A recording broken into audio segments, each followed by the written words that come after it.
Le mari de Liam Di Benedetto est en prison pour quelques années et s'y est avec ses filles que cette dernière lui rend parfois visite comme en témoigne une photo inédite postée sur son compte Snapchat.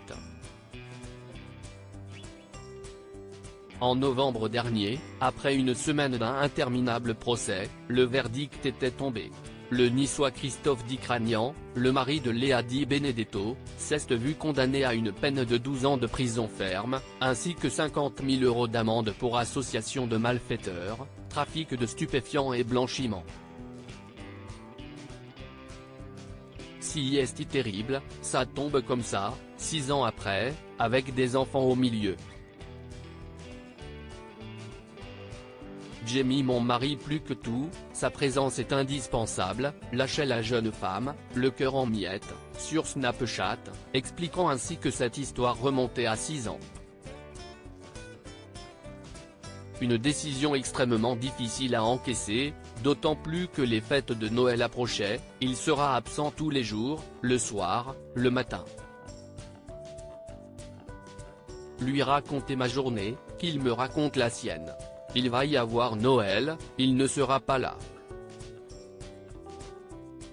Depuis cette terrible épreuve, la mère et ses 2 bébés, Charlie est le fruit de leur amour et Joy, handicapée à 80%, est née d'une précédente union, compose avec leur nouveau quotidien, sans mari pour l'une et sans, beau, père pour les 2 autres.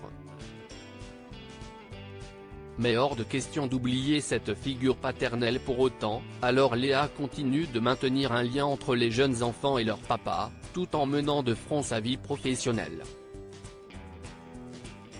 Liam et les filles retrouvent Christophe au parloir. En effet, cette dernière, toujours très affectée par cette situation, tient à ce que les fillettes voient Christophe et s'y est donc ensemble qu'elles se rendent, parfois, au parloir.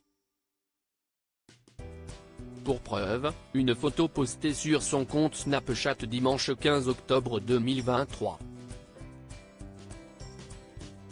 Sur celle-ci, on peut donc voir le couple souriant, en forme et en apparence heureux tenant chacun une petite dans les bras à l'occasion d'un atelier familial organisé au sein de la prison.